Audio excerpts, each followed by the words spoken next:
Dahil sa paghagupit ng habagat at mga bagyo na itala ng Philippine Statistics Authority ang pagliit ng workforce ng bansa nitong Hulyo. Ang sentro ng balitang yan, alamin natin mula kay Noel Talakay. Hindi nagkamali ng piniling trabaho si Marlon Tarnate, isang air conditioning technician. Alam niya na ito ang pangangailangan ng mga Pilipino dahil mainit ang panahon sa Pilipinas. Ito yung in-demand na hanap buhay dito sa Pilipinas dahil sa init ng panahon dito sa atin. Ito anya ang bumubuhay sa kanyang pamilya at nagagampanan niya ang pagiging haligi ng tahanan. At ito yung alam ko para buhayin ng aking pamilya sa pamamaraan na alam ko.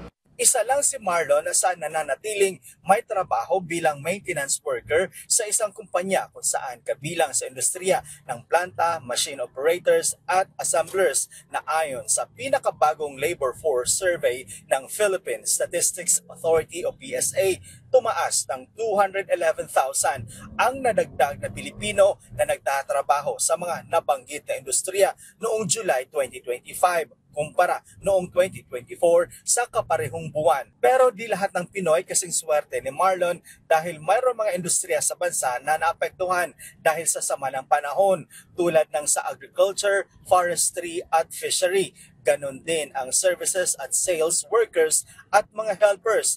Ayon sa PSA, malaki ang epekto nito sa employment rate ng bansa. Nasa 1.64 million Filipino ang mga nawalan ng trabaho nitong July 2025 kumpara noong July 2024. First, tinamaan ng ating bansa yung maraming areas ng typhoons. Ito talaga yung nakita namin na main reason kung bakit una bumaba yung ating labor force participation saka yung employment na rin. Kung nakikita nyo doon sa mga sectors na medyo sensitive sa weather ang ating ang may pagbaba, no, agriculture, you have construction, you have fishing, and in a way yung retail trade, no, so doon ang may impact. Kaya siguro yung karamihan hindi na nag participate because of the weather condition. Lumabas din sa pinakabagong labor force survey ng PSA na ang Bicol region ang may pinakamababang labor force participation rate at ang may pinakamababang employment rate. Matatandaan ang Bicol region ang madalas masalanta nitong nagdaang mga bagyo at iba pang sama ng panahon tulad ng habagat.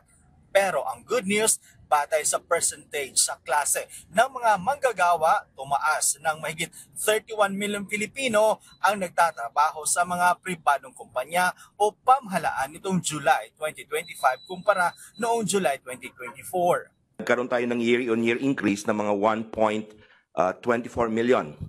And this is significant.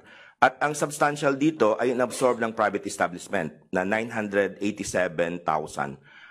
Government and the government controlled corporations nagdagdag ng 228,000. So ito yung isa na maganda na nakita natin.